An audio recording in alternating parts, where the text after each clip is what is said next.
You should be grateful to me for marrying into this family and giving birth to an heir. Asking for more is just too greedy.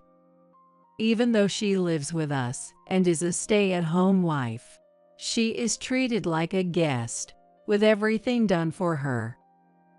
Our son's wife hasn't changed, even after having children. Then my husband had a serious accident and passed away, but her behavior has been troubling. She will learn what happens when you do something that you couldn't face the daylight for. I'm Teresa, just an ordinary housewife. I had been with my husband, Sam, for about 50 years since we got married, but I recently said goodbye to him, and I haven't had much of an appetite since. I still feel like he might open that door and come in with a smile. I loved my husband, and we had just promised to live long and happy lives together, but that promise was broken so quickly. And it happened for a reason that I just can't accept. Sometimes, I still wonder if there was something I could have done. I love my husband so much now, but I used to be a career woman. When I was young, I loved working and felt that I could live on my own even as a woman. However, maybe because people around me were worried or just impatient, they started suggesting that I try matchmaking. In these matchmaking, you look at a photo, have coffee, and chat. I didn't want my life to be decided by such a vague process, so I kept turning down all the suggestions. One day, my parents must have thought it was getting serious. They offered to buy me a lipstick in a color no one else in town had, so I agreed to go to matchmaking, thinking it would be just a casual date won over coffee. Little did I know that my life would change 180 degrees because of that lipstick. The first impression I had of the man I met at the matchmaking was that he was a cheerful person. He had a smile like a big kid, talked a lot, sometimes said unnecessary things, but was clumsy in an endearing way. I found myself drawn to him, and before I knew it, we were married. We had a boy and a girl. My daughter was charming and seemed to have close friends from a young age, so she got married and moved out quite early. On the other hand, my son had a completely different personality from my husband, even though they were both men. My son has been working at the town office since he graduated high school. He has no outstanding traits and is known mainly for being diligent. As his parents, we understood his good qualities, but society didn't see it that way. He was often described as kind but boring in terms of relationships and social interactions. He didn't have many close friends or romantic interests. Naturally, as he got older, he was still inexperienced and uninterested in relationships with women.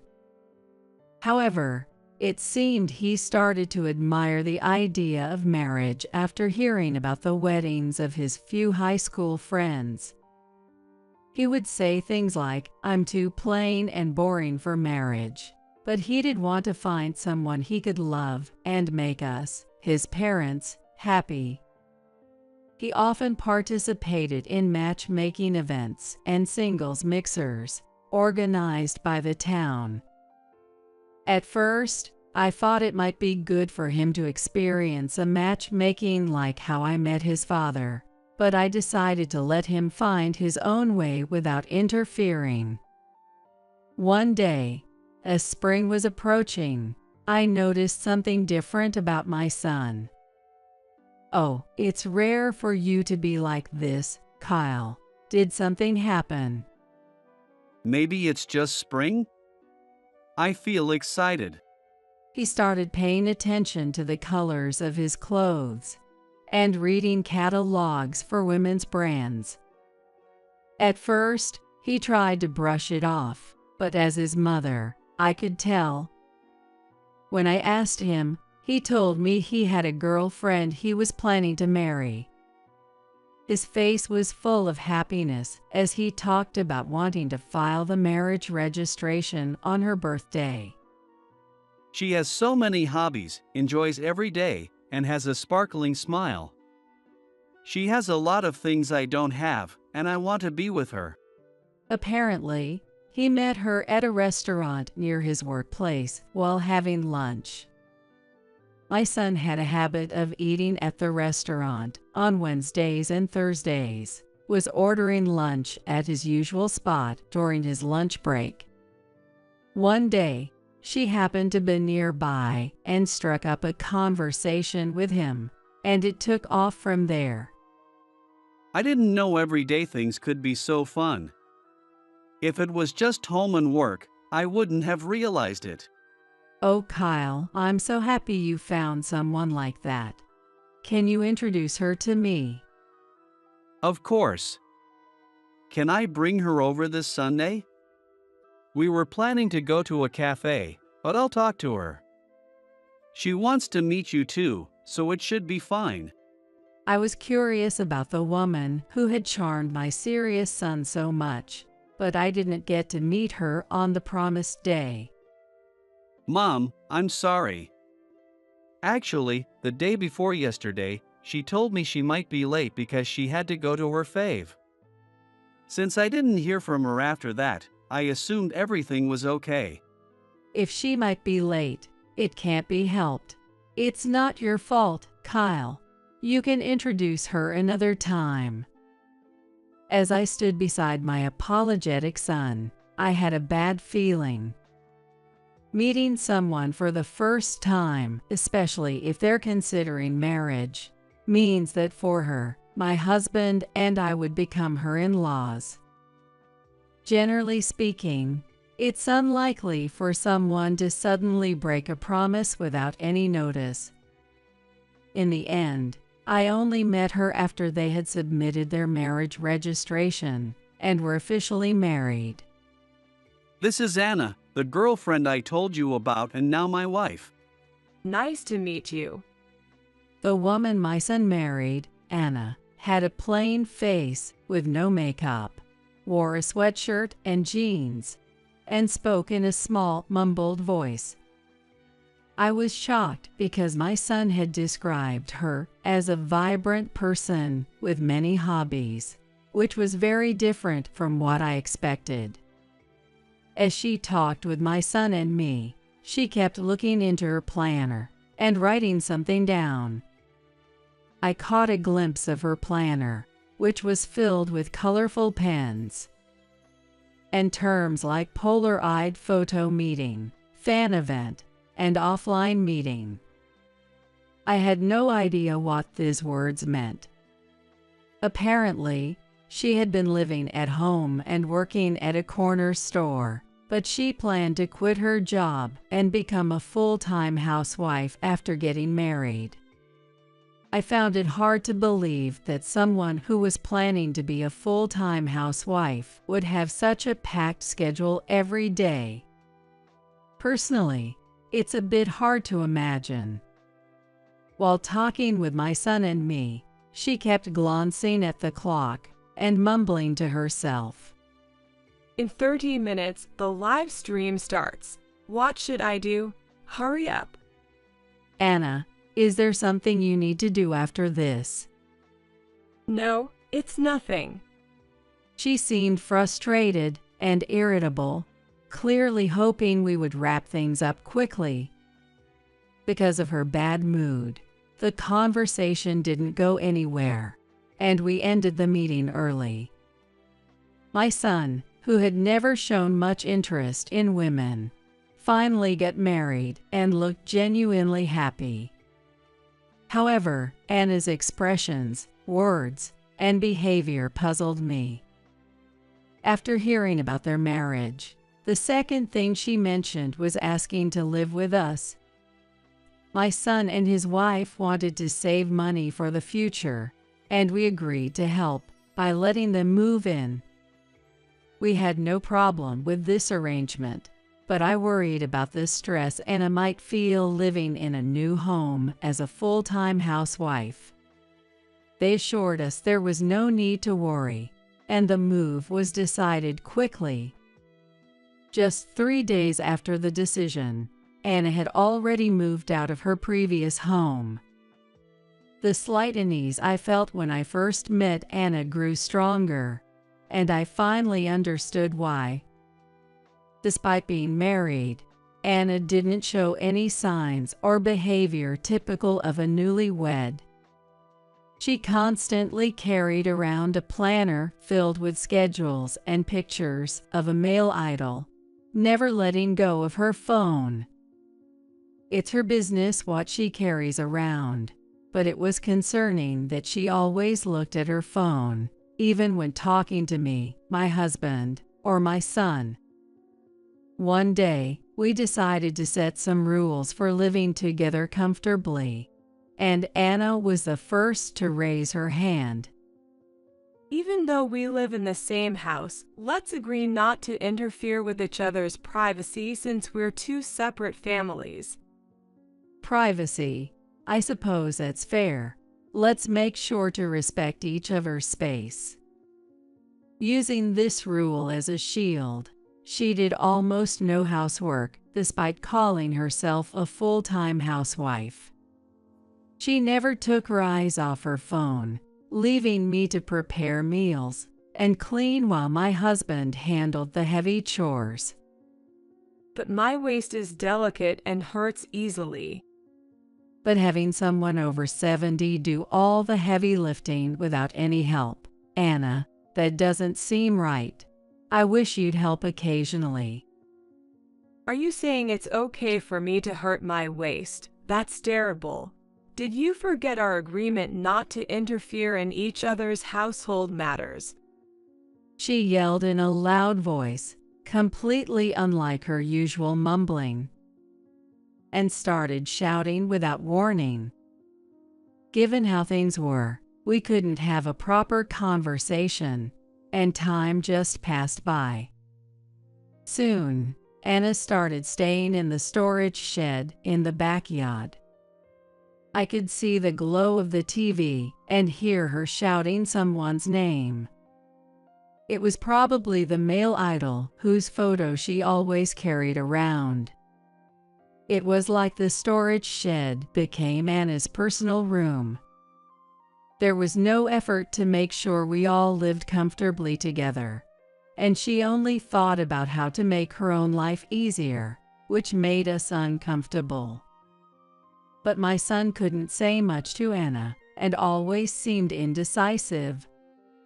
Anna is struggling to adjust to this new environment.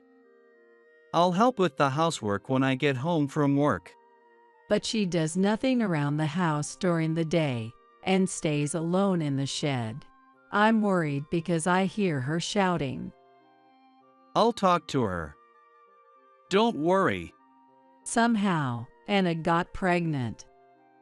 She had severe morning sickness and threatened premature labor, so she was mostly in the hospital during her pregnancy, but I remember feeling relieved when she gave birth. Until now, even though she did nothing as a housewife, we managed everything, so she didn't face any problems. But now, with a child, she needed to act as a mother. There were plenty of adults in the house, but no one could replace the mother. I hoped she realized that the period of being a guest and having everything done for her was over. But my hopes were in vain, and her behavior didn't change even after childbirth. It seemed to get worse. She often left the baby with my son or us and went out. When my grandchild was about a year old, she disappeared overnight and returned in the morning, and I finally had to say something. How can you leave without a word and come back in the morning with a child at home? You need to be responsible. What? Are you bossing me around? I married into this family and gave birth to an heir. I get that you should be grateful, but demanding this and that is too much. She said that while still relying on us. It's too rural here to travel easily. I want to save taxi money for goods, so drive me. It was selfish, but arguing wouldn't help, so I did as she asked. I couldn't understand what my son saw in her. While I was feeling stressed and distrustful of Anna, something happened. One day, I had a town meeting and asked my husband to take care of things at home while I'm gone. Anna seemed to be in the shed as usual, so I called out to her from outside and left. When I came back after the meeting, I found my husband collapsed at the bottom of the stairs. He couldn't move and seemed to be in pain. As I panicked, Anna came out of the next room. Sam, hang in there. I can't believe this happened while I was at home. I've already called an ambulance, so hold on. Anna seemed surprised, but she quickly took charge. Sam, the ambulance is here. I'll ride with you. Teresa, you stay here. It was such a remarkable act for someone who usually stayed in the shed and spoke harshly to us. I thought my husband would recover and be discharged soon, but his hospital stay extended beyond expectations. He wasn't used to the hospital and seemed to weaken both mentally and physically. When I visited him, I saw a frail version of my husband I had never seen before. Next to him were Anna and my grandchild, already visiting. I couldn't stand seeing him get weaker every day, so I came to see him. My husband looked at the scene with an expression of horror, but something about Anna's actions didn't sit right with me. Anna, who almost never left the shed, came out of the adjacent room that day. It was as if she knew about my husband's condition. Additionally, she handled the ambulance call and the hospital paperwork with a surprising level of efficiency, almost as if she was familiar with the process. My husband seemed to want to go home, but at the same time, he appeared reluctant. Eventually, he could barely eat and quickly passed away.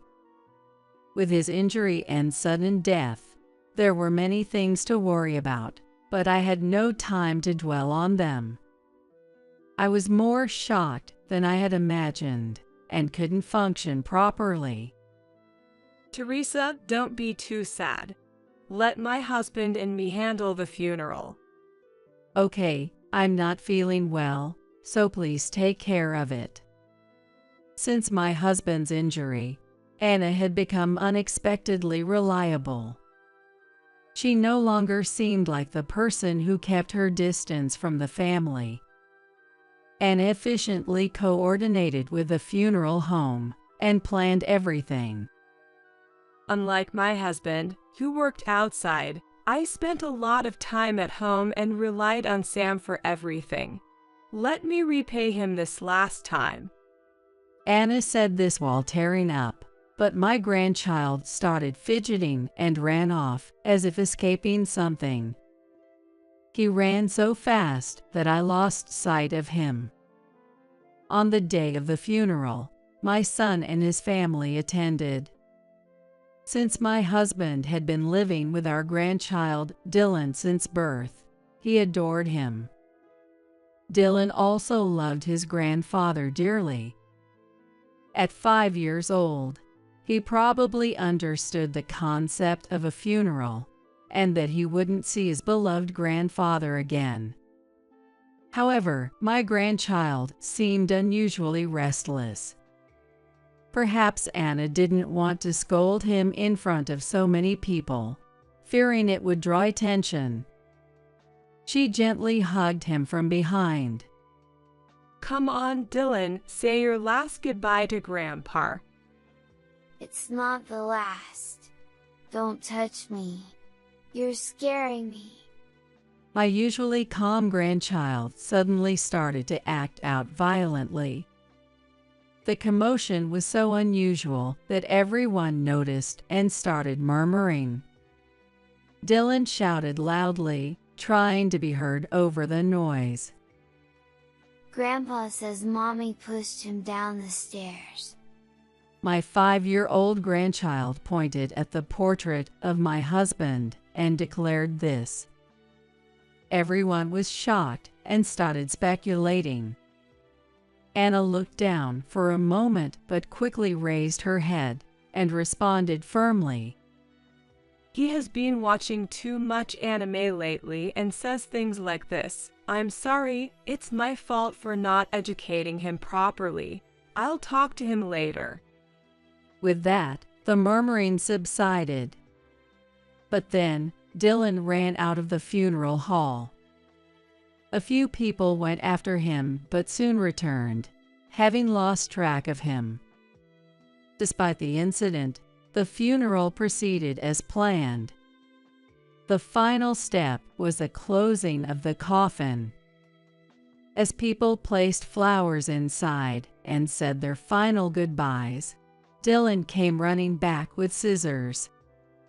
He stopped the person who was about to nail the coffin shut and tried to retrieve a fanny pack my husband was wearing inside the coffin. Dad, get Grandpa's pouch from his waist. He was frantically trying to cut the belt of the fanny pack with scissors while shouting. But Anna gently tried to calm him down. You know, Grandpa always wore this pouch because it was important to him. He wants to take it to heaven. Mom, you're a liar. He didn't say that. Dad, help me quickly. Sensing that there was a reason behind his usually quiet child's behavior, my son rushed to the coffin and helped remove the fanny pack. Anna, who had been standing there doing nothing, reached out for the pouch as soon as it was off. No, don't touch that pouch. Anna's attempt to grab the pouch seemed too eager and unnatural. My son, having his own suspicions from her past behavior, brushed Anna's hand away and handed the pouch to Dylan. Dylan, what's in this pouch? Why are you so insistent? Grandpa tells me to help him. Dylan quickly emptied the pouch right there, ignoring Anna's loud scolding. Stop it, you're making Grandpa sad. Do you want to ruin the funeral? Grandpa tells me to do this. Don't get in my way. Ignoring Anna's voice, Dylan methodically opened every pocket. The last pocket he reached for was a hidden one that I didn't even know existed. Inside was a slightly larger pen. Dylan took the pen and ran to the person with the computer near the funeral room. Open this cap and connect it to that machine. Naturally, I didn't know about this pen, and neither should Dylan. Moreover, since my son and his wife rarely used a computer at home, Dylan shouldn't know how to use one. But given his confident actions, I couldn't help but believe in some mysterious force. What we thought was a pen was actually a voice recorder, and we could hear a clear recording of Anna and my husband struggling. Hurry up and die, old geezer. Just leave the money and go away. As long as you're gone, he'll be the head of the family, so you're in the way. It was clearly Anna's voice, filled with vile curses. We also heard the sound of my husband falling. Anna, how could you? Why would you do this? It wasn't me, I don't know anything. Teresa, you saw me taking care of Sam when he was injured, in the hospital, and during the funeral. Do you still think it's me? Poor Dylan shouldn't have to see his mom being blamed. Anna continued to claim her innocence, acting like a devoted daughter-in-law. Her performance was infuriating. As I pondered how to confront her, Dylan suddenly spoke. I know what you did. I saw you put oil on the stairs while I was at daycare and heard you say you wanted to get rid of Grandpa. Stop making up stories. If you don't, the boogeyman will come for you. Anne initially used her son as a shield, but his words made her attitude change drastically. Grandpa told me to run away because I'm next. Mom, stay away from me. Dylan grabbed a paper and pen and started writing. Even though he was only 5, he wrote quickly and confidently. When we looked at the paper, my son and I were shocked. In my husband's handwriting, it read, "If anything happens to Dylan, I will curse you. Be prepared." Stop it, please stop. I had no other choice. Rejected by her own child and cornered, Anna finally confessed everything. "Why did you do this? What did you want so badly that you'd hurt someone?" I wanted to help Sean more. Sean was everything to me. I was momentarily surprised by the man's name, but then remembered it was the name of a popular idol. As the story unfolded, it became clear that it all started with her desire to spend more money on her favorite idol. I'd do anything for Sean. I realized I could make more money if I married someone wealthy. So, you approached me and wanted to marry me not because you loved me, but for Sean? Of course, who would marry a boring, dull guy like you out of love? Anna originally married my son for his money, targeting him for his stable job and presumed wealth. But my son's earnings weren't enough, and she wanted more, thinking insurance money was the quickest solution. I wanted to be recognized by Sean, but my husband's earnings weren't enough. I needed more money to get closer to Sean. You wanted insurance payout to meet Sean, not just my earnings? Meeting him costs money. Photos, handshakes, everything costs money. I can't lose to other fans. My son was necessary for living expenses, but Anna saw that more money could come from my husband's life insurance. If something happened to him, it would likely be shared between her mother-in-law, her husband, and her sister-in-law, but most of the money would stay in the family. In that situation, Anna thought she would be able to use the money freely. She also thought that once I passed away, my son would become the head of the family. Anna said that if that were to happen, she would be able to use the household money however she wanted, meaning she could spend as much as she liked on her favorite idol. My son, fully awakened by the incident, immediately started the process for divorce. I admired how passionate you were about your interests when we married. But I never imagined you'd harm someone for that. We can't live together anymore, especially for our son's sake. Wait, I love my idol, but you love me for who I am, right? We married because of love, and now you want to divorce just like that. Even after all this, Anna believed my son loved her deeply, showing her stubbornness. I believe what Dylan says and that he sees my father. The thought of our son being next terrifies me. That's just a moment of madness. I've let you handle everything, but now I'll change and raise Dylan properly. I should have custody. Anna's claim to custody and lack of awareness of her absurdity were astonishing. If you divorce me, where will I live? The one who initiates divorce must pay for the other's living expenses, right? With Dylan, I'll have child support and allowances, so I guess I'll manage. Fine, I'll agree to the divorce, but you might not survive. You see, Dylan is nothing but money. It's sad to think of him growing up with you. Custody isn't always with the mother, and I won't let someone who hurts others have my child. Then the police contacted us for an investigation, including our home. A distant relative at the funeral was a police officer and helped expedite the process. The investigation revealed injuries and dents inconsistent with a simple fall, and the audio evidence confirmed Anna pushed him. Without us needing to press charges, Anna was taken by the police that day. Anna would face the consequences of her actions. My son had her sign the divorce papers and submitted them immediately, becoming a single father, raising his child alone.